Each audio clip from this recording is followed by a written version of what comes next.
We've got ones that can see. Welcome, everybody, to today's show. I have to cover this because I was looking at the World Health Organization and some of the stuff that's going on, because I'm sure you heard, just to get MAGA and the conservatives all excited, Donald Trump talked about withdrawing the United States from the WHO, even though he is the father of that vax that people fell for and deceivingly took, right? But by pulling ourselves and removing ourselves from the WHO, it's gotten everybody excited, thinking that Trump is anti the WHO and he's not going to force any of this stuff on us. Oh yeah, well, he's working on his gene editing to cure cancer. But while I was looking at this, I had to pivot from covering that topic, because Tedros, so everybody knows Tedros, right? He's one of those guys you look at, your stomach starts to churn a little bit. You kind of clench your fist, you get a stress ball. You think about what you do in a room with Tedros for about 10 minutes, right? Well, Tedros was actually at some event. And I said, what is this event? What is the WHO doing here? The WHO is apparently a part of the 4th Global Conference on Road Safety. That's right, road safety. You're probably going, huh? I thought the World Health Organization was about curing diseases and malaria, and how are they going to cure this? I mean, get this inside of people's bodies, right? Well, they're also very concerned about road safety, right? And Tedros tweeted out, nearly 1.2 million people lose their lives on the world's roads every year. They set out on a regular trip to work, to school, to go shopping, to see a friend, or to go on a holiday, but that journey becomes their last, right? So you're probably saying to yourself, what in the world am I even listening to, right? Well, there's a conference, millions of dollars poured into some of the most ridiculous crap you'll ever hear in your life, called things like Youth for Road Safety, right? And Tedros is saying young people must be included in decision making, because that's what we need. Young people who can't figure out what a man is and what a woman is. Young people who don't really have a clue, but of course are narcissists via the Facebook and the social media that's been crammed down their throats.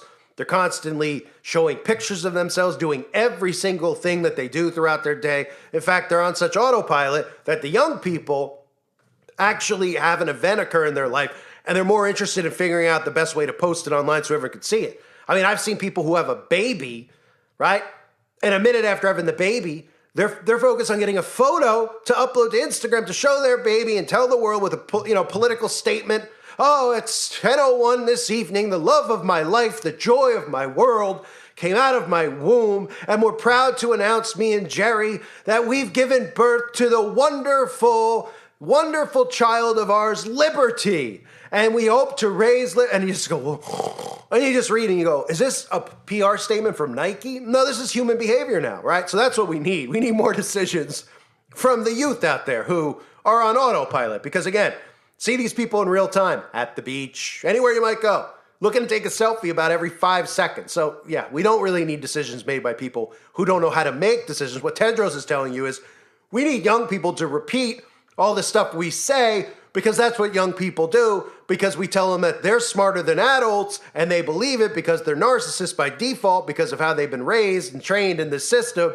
And then they go out and repeat everything that we say about how we need road safety. Now, this is laughable because if you understand what this is, right, what they're talking about, then it's laughable. Of course, there's all problems on the roads. Let's start with the fact that we pay all this money in taxes and our state taxes. And how many of you see potholes constantly on the same roads for years that never get fixed, right? I mean, that's something you would think would affect road safety, of course. Then you think about how there's lunatic drivers out there who drive 120 miles per hour. And you go, why is this kid, these TikTok kids, and they crash and they kill families, they're going 150? Well, I don't know. Maybe because every year they release some of the worst movies ever, like The Fast and the Furious, that brainwash these kids into wanting to go fast and get in their car, drive 200 miles an hour and act like complete fools. Or all the rappers or singers or pop stars that always act that way, right? Right? So those are things that are road safety problems. And of course, how they've made us so dependent on technology. So the majority of these insane people are texting while they're driving, and can't get their head down or up, I should say, away from their phone to actually look at the road. So there are dangers on the road, but they couldn't care less about that, because what this is about is cramming people into small areas, and of course, everything being autonomous. And that's why the WHO is involved in this. I mean, look at this website. Before I play you some of the stuff that Tedros is talking about, you would think Tedros was talking about a deadly disease. They're talking about the number one public health threat. Let me repeat that. I mean, are you laughing? Yours, Youth for Road Safety. First of all, anybody who attends one of these events, you probably should spend 30 days in jail just for attending it, for being so stupid. Secondly, anybody out there who thinks the number one public health threat is road traffic injuries, I mean, how easy is it to brainwash you?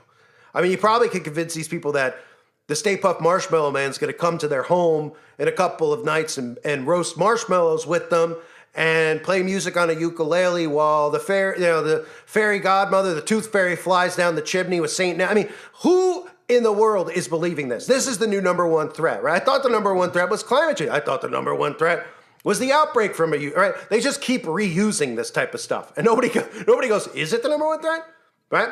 So towards the last generation facing road traffic injuries as their number one public health threat. So why are they the last generation? Well, have you also noticed how most of these kids don't like to drive?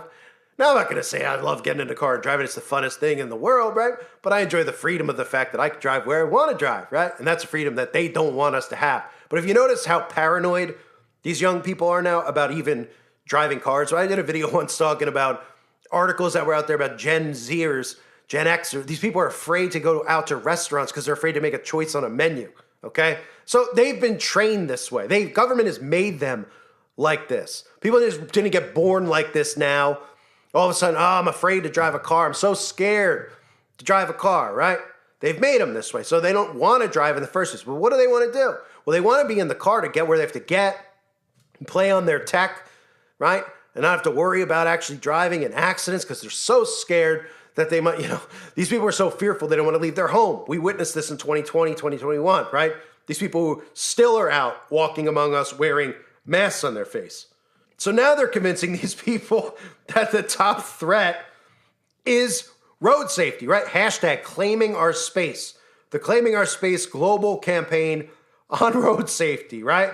I mean, and there's videos on here about claiming your space. And this is only about one thing. Just like the plane crashes, about autonomous plane. It's about autonomous vehicles. And this is the next push. And why do you think the World Health Organization would be involved in something like this? Autonomous cars create and maintain a map of their surroundings based on a variety of sensors situated in different parts of the vehicle. Radar sensors monitor the position of nearby vehicles. Video cameras detect traffic lights, read road signs, track other vehicles, and look for pedestrians. They need you on board with things like this ridiculous initiative so that they can enable and be allowed to create their surveillance state.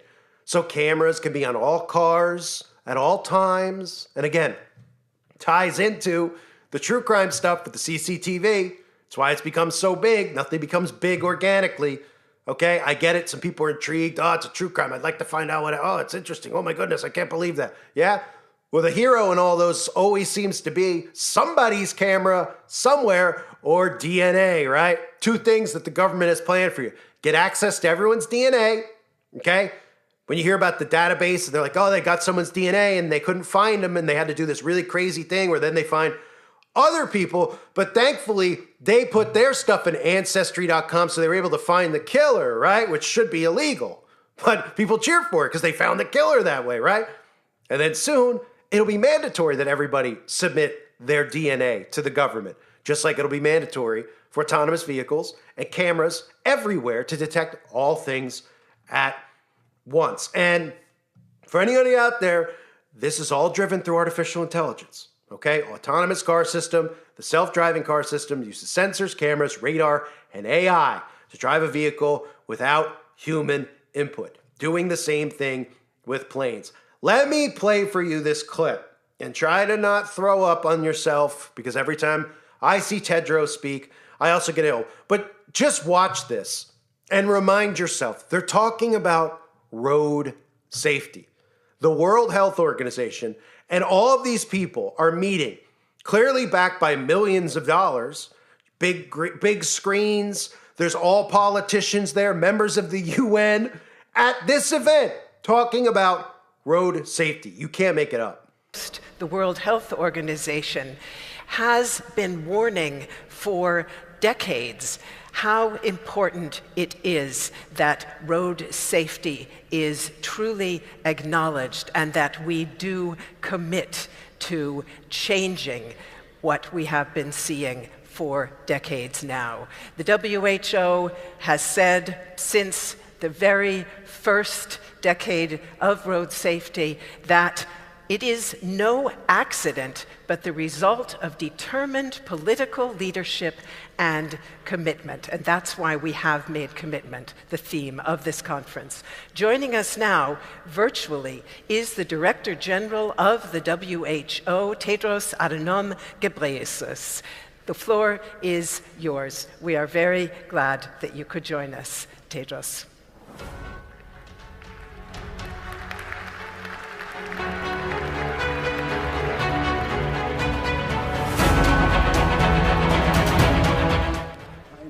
Prince Abdulaziz bin Saud bin Naif Al Saud, Minister of the Interior, Honorable Minister Abdulsamad Kayu, UN Special Envoy Jean Todt, Excellencies, distinguished guests, dear colleagues and friends. Assalamu alaikum wa rahmatullah wa barakatuh. I'm honored that so many have joined us today, and I thank the Kingdom of Morocco for hosting this very important conference. I'm very sorry I can't be with you in person, although I tried my best to. I commend His Majesty the King for initiating the Mohammed VI International Prize for Road Safety. WHO is honored to be the first recipient of this prize. Nearly 1.2 million people lose their lives on the world's roads every year. They set out on a journey like all of us do every day, to work, to school, to go shopping, to see a friend, or to go on holiday. And that journey becomes their last. Road traffic crashes are the leading killer of children and young people. This tragedy is compounded by the fact that most of these are preventable deaths. We know that change is possible. The decade of action has shown that countries, no matter their size or economy, can implement policies to prevent traffic collisions and save lives. Over the past decade, 10 countries reduced the number of traffic deaths by at least half. Belarus, Brunei Darussalam, Denmark, Japan, Lithuania, Norway, the Russian Federation, Trinidad and Tobago, the United Arab Emirates, and Venezuela. And 35 more countries reduced deaths by over 30%. In recent years, China and India both strengthened the safety standards for vehicles manufactured and sold in their markets. Mexico adopted landmark legislation guaranteeing equitable access to safe and healthy mobility. And the United Arab Emirates and Vietnam invested heavily in public transport. Cities such as Bogota, Kigali, and Paris have redesigned urban infrastructure to prioritize the safety of pedestrians and cyclists. These are just a few examples. I commend all of you who have worked and are working so hard for these results. You have demonstrated that we can make safer roads a reality. But we are not there yet. Far more needs to be done to meet the Sustainable Development Targets by halving road traffic deaths globally by 2030. And despite progress in some countries, much of the world is heading the wrong way. In the past decade, road traffic deaths in Africa increased by 17%. This is because in Africa and elsewhere, many countries are expanding transport systems designed for cars, not people. A safe systems approach to mobility puts people and safety first, with a focus on mass transit and other forms of efficient and sustainable transport. It prioritizes the safety of pedestrians, cyclists, and other vulnerable road users who account for more than half of all deaths. Safe and sustainable transport systems have multiple other benefits. They can help to reduce the burden of cancer, cardiovascular and respiratory diseases, boost access to jobs and education, and help fight climate change. We know what works, and we must step up action to match the scale of the crisis. The Global Plan for the Decade of Action for Road Safety 2021-2030 charts the way forward. We all have a role to play in making the global plan a reality. First, we call on governments to lead mobility strategies that are rooted in good data, backed by strong laws and sufficient funds, and that include all sectors of society. Second, we call for young people to be included in decision-making and to raise their voices for safer roads.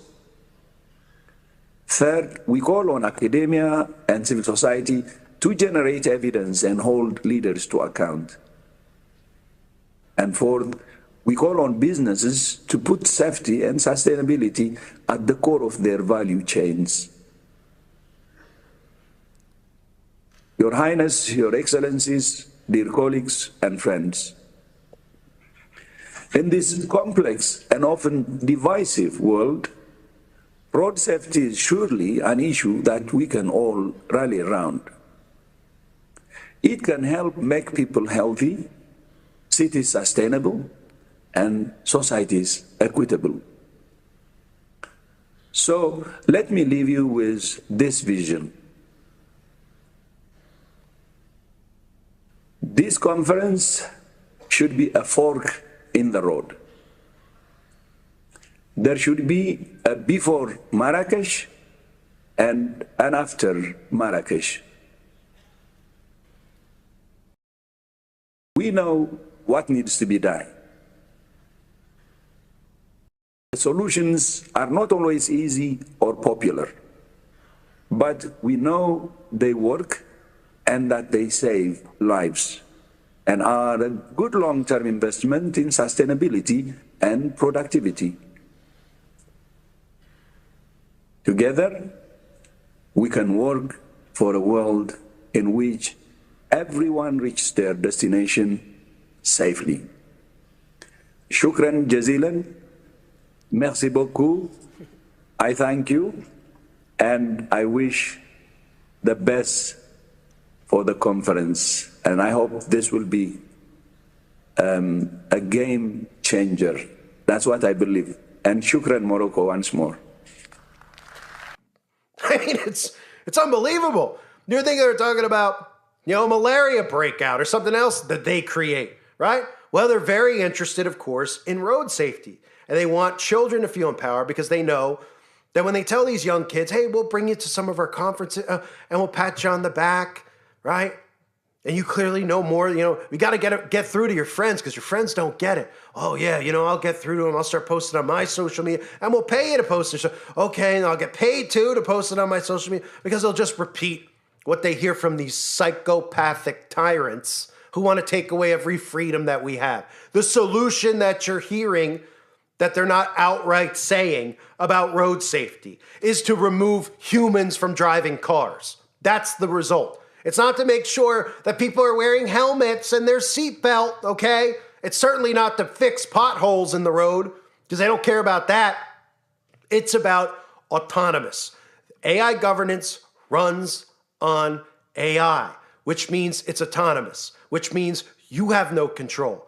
That's what it means, right? Look at the topics that they discuss at this thing. data-driven strategies, right? Private sector involvement, safe vehicles, road safety observations, emergency tech. People read this and it just goes in one ear out there. Like, okay, I mean, I don't know. No, well, emergency tech, okay. Identify priorities, share knowledge. Yeah, that all sounds normal. All right, read between the lines. AI. Sensors gather info about the car's surroundings, which means your privacy is now removed. Cameras and radar provide visual and distance information. AI analyzes information to decide how to steer, speed, or slow down your car. The car executes the action to achieve its goal, such as navigating to a destination. Of course, potential benefits: reduce traffic, right? Lower accident rates, yay! Improve walkability and livability, like in a 15-minute city. Reduced CO2 emissions, that's a big one. And new ride-hailing and trucking services, right? Right. And guess what? Just like all the other crap that they cram down our throats, what's the common thing that they continually say? Well, it's going to be difficult, but everybody's got to do their part. There's going to be pushback. Oh, and then they guilt people out there, right? And they shame them into accepting this. They're like, I don't want to be one of those people that pushes back. This is the future, right? Right? They don't even know that this is a bunch of psychopaths who are trying to take away every right that you have to walk and move freely on this earth. That's what they're trying to do. So then they go, well, it's going to take a lot of work. We all need to convince these other people who are being selfish that they need to give up their gas-powered car and step into one of our autonomous vehicles. And then everybody who works in the same office could all squish into the car and have a sausage party in the back seat and get driven to their work together and go home together, right? And not worry about anything anymore because we'll make sure you're safe, right? It's incredible. It's the same MO, right? It's the same MO. They tag the UN on these things, but people should be going, what in the world? Road safety with the UN? Huh? What? Right? Should this be like a state level? Hey, we got really bad highways here. Maybe we should fix the potholes, right? They're like, oh, we're going to lower speed limits and stuff. Oh, you're going to lower speed limits, right? And that's really going to help when you're putting out a Fast and the Furious movie every month, conditioning people and convincing them it's cool to drive fast, because what do you think those movies are there for? You think those movies are there to entertain? They're some of the worst things you could ever sit through, watching Vin Diesel and The Rock drive cars and do wheelies. I mean, got nothing better to do on a Friday night? Rather put my head through a wall multiple times than sit through that. But that's how they condition people, right? That's why people drive like lunatics. They promote it. They glorify it. It's called human conditioning. That's what your government does. This is behavioral control through manipulation. Everything, including this. This whole event is about manipulation. Convincing you that the WHO, that these people who all just seem to have their hands in everything. Now the WHO's involved in road safety, right? It's like Bill Gates. Thought he was involved in computers. Oh, he's also involved in vaccine. Oh, and he's also involved in farming and owns all this farmland. Oh, really? Oh, and he also sucks the carbon out of the air with a vacuum and puts it underground so that the elites can farm underground with the carbon because you're too dumb to figure out photosynthesis, by the way, right? Nobody's suspicious about it at all. Yeah, they just all care about every single issue that affects our lives. And again, none of them are elected, right?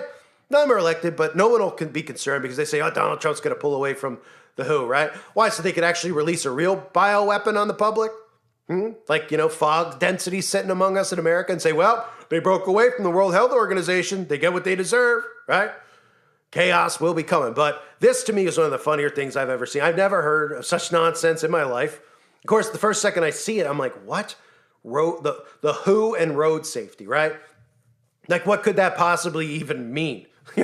Well, we know what it possibly could even mean. Because all you have to do is just use critical thinking. Well, they want everything autonomous and electric by 2030, right? So they're telling you that we need to give kids power because they're the only ones who are buying into our climate scam because they don't get it at all. They don't get anything at all. They believe us as truth, and we've convinced them that people speak against us. They're conspiracy theorists, so they'll believe it, and then they'll just go and repeat it, and they'll act like little David Hoggs walking around the earth, and everybody who sees them will want to hock a loogie in their faces, right? Welcome to the world, ladies and gentlemen. The WHO, working with road safety. There's no agenda here. Oh, right, there is, of course, because there's an agenda behind everything. And when you see these psychopaths get together and gather and use words like caring and loving and equity and equality, all it means is that we'll all be equal slaves that they can control. And that's all that they want. I thank everybody for being here. Hope you're all doing well. God bless you and your families as always.